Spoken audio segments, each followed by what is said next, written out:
ઉદ્ધવજી પૂછે છે કે સામે તો ઘણી બધી અટારીઓ છે, ઘણા બધા મેળા છે, ઘણા બધા ભવન દેખાય છે, એમાંથી નંદ ભવન કહ્યું. અને ત્યારે કોઈ વ્રજવાસી કહે છે કે અરે મહારાજ, જ્યાંથી આ પાણીનો રેલો આવે છે ને એ યશોદાનું ઘર છે ને, એ નંદ ભવન છે.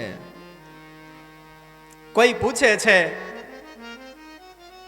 કે આ પાણીનો રેલો કેમ આવે છે, કોણ આ પાણી ઢોળે છે?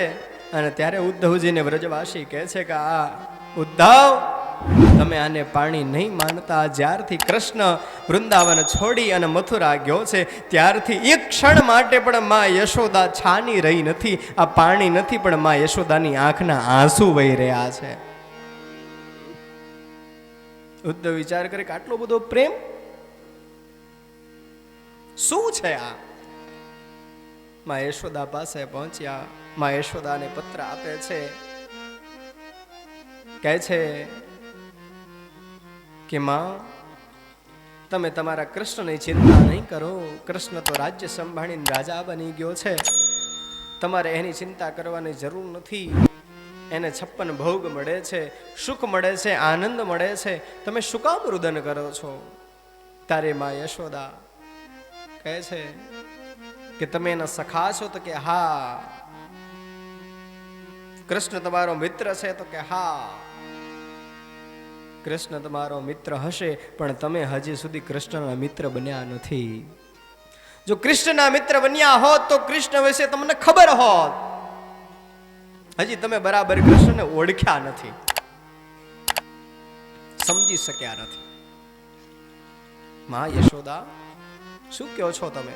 તો કે હા, જો કૃષ્ણને ઓળખી ચૂક્યા હોત ને તો તમે એ કૃષ્ણની માં યશોદાની વેદનાને તમે સમજી શક્યા હોત.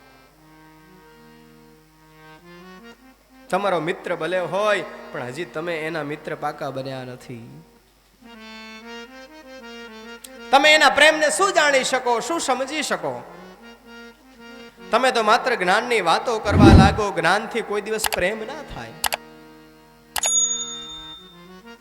અને જ્ઞાનની અંદર જ્યારે પ્રેમનું મહત્વ વધી જાય ને ત્યારે જ્ઞાનની પ્રગાઢતા વધી જાય છે.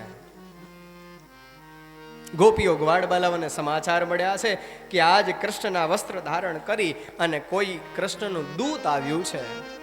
ગોપીઓ દોડીને માં નંદ ભવનમાં પહોંચી છે. કહે છે કે કોણ આવ્યું છે, કોણ આવ્યું છે? તો કે ઉદ્ધવજી આવ્યા છે. કહે છે કે કૃષ્ણ ક્યાં છે? મારો કૃષ્ણ ક્યારે આવવાનો છે? કહે છે કે તમારા બધા માટે સંદેશો મોકલ્યો છે, એકવાર જરૂર કૃષ્ણ આવશે.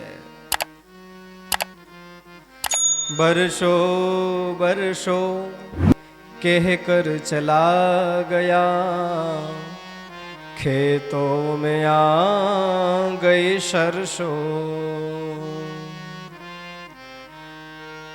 ઉદ્ધવજી, વર્ષોથી આ વાતો અમે સાંભળીએ છીએ, કૃષ્ણ આવશે, કૃષ્ણ આવશે. આમના વર્ષો વીતી ગયા. જે ખેતરમાં વર્ષો પહેલા અમે સરસો વાવી હતી એ સરસો આવી પણ કૃષ્ણ હજી સુધી નથી આવ્યો. થોડુંક સાચું બોલો ને, ક્યારે આવે છે કાનુડો? અમે રાહ જોઈને બેઠા છે. અમને ભૂખ નથી લાગતી, અમને તરસ નથી લાગતી, અમને કોઈ કામ કરવામાં મન નથી લાગતું. અમે અમારા પતિઓને સમયસર જમવાનું આપી શકતા નથી, ભોજનમાં કોઈ સ્વાદ નથી આવતું. અમે અમારા દીકરાઓને ભૂલી ગયા છીએ. યશોદાજી, ગોપીઓ કૃષ્ણને વાત કરે એટલે ધીરે ધીરે એનું જ્ઞાન આંધળું બનવા લાગ્યું છે, ધૂંધળું દેખાવા લાગ્યું છે અને ધીરે ધીરે પ્રેમનો પ્રકાશ થવા લાગ્યો છે. અંતમાં છેલ્લે ઉદ્ધવજી કહે છે કે કૃષ્ણે બીજો એક પત્ર મોકલ્યો છો. ત્યારે ગોપી કે ભાઈ આવ, એ પત્ર બીજા કોઈને આપતા નહીં અને એ પત્ર છે રાધાનો. ચાલો હું તમને રાધા પાસે લઈ જાઉં. કોઈ ગોપી જાય છે તો જોવે છે કે રાધા કારી કામડી ઓઢી, થાંભલો પકડી અને પોતાના નખને કોતરતી કોરતી રુદન કરે છે.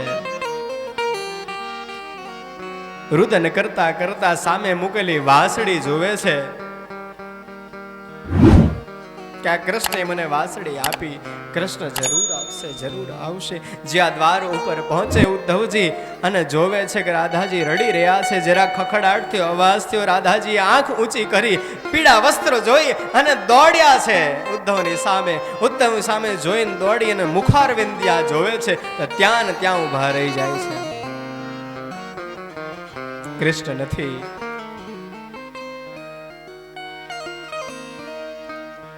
કોઈ એનો બહુરૂપિયો આવી ગયો છે મારા ઘરમાં.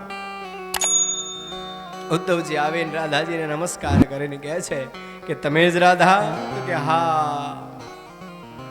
રાધાજી કૃષ્ણ સાથે રહીને બીજું મળ્યું કે ના મળ્યું, પણ એક વાતની ખબર પડી કે હર ક્ષણ એના હૃદયમાંથી એક જ જવાબ આવે છે, રાધા રાધા રાધા રાધા. બીજું કઈ જવાબ નથી આવતો.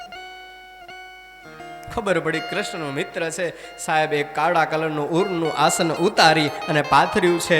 તો કે આ આસન કોનું છે? કે આ આસનમાં એની ઉપર જ બેસાડું, મારો કૃષ્ણ બેસતો હતો, તમે કૃષ્ણના મિત્ર છો, આજે તમે આસન ઉપર બેસો.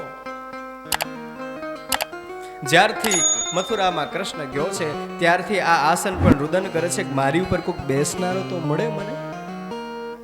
આજે તમે બેસો તો એને હું સાંત્વના આપું. ઉદ્ધવજી બેઠા છે, રાધાજીને પત્ર આપ્યો છે, રાધાજીને બહુ પ્રેમની વાતો કરી છે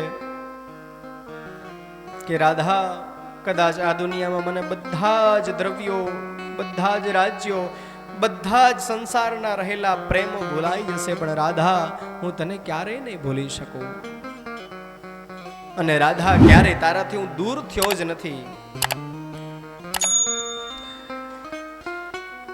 રાધાજીને પૂછે છે ઉદ્ધવજી, તમે કાળી કામડી કેમ પહેરો છો? કોઈ સંત મહાત્માઓ વ્રજવાસીઓ તો એમ કહે છે કે જ્યારે જ્યારે વ્રજમંડળની અંદર પૂજા કરવામાં આવે અને પૂજાના સમયે મહારાજ શ્રી શાસ્ત્રીજીઓ જ્યારે સંકલ્પ કરાવે ત્યારે શુક્લ પક્ષ બોલે એટલે વ્રજવાસી તો ભાઈ દાય, મહાત્મા બ્રાહ્મણ દેવતા શુક્લ પક્ષ નહીં, તમે કૃષ્ણ પક્ષ બોલો. આ વ્રજભૂમિમાં કોઈ દિવસ શુક્લ પક્ષ આવ્યો નથી, હંમેશા કૃષ્ણ પક્ષ રહ્યો છે. હંમેશા જ્યારથી મથુરા ગયો ત્યારથી આ વ્રજમંડળની અંદર અંધારું જ છે, ક્યારે અજવાળું થયું નથી. ઉદ્ધવજી, હું કાળી કામડી એટલા માટે પહેરું છું, એટલે ઓઢું છું કે હવે મને આના સિવાય કઈ દેખાતું નથી દુનિયામાં. એ મને કહીને તો ગયા છો કે હું આવીશ, પણ હજી આવ્યો નથી. ઉદ્ધવજી, તમને કૃષ્ણ કેમ સમજાય? અમારા પ્રેમને તમે કેમ સમજી શકો? તમે તો માત્ર જ્ઞાનની વાતો કરી શકો, પણ પ્રેમ શું છે એ તમે નહીં જાણી શકો.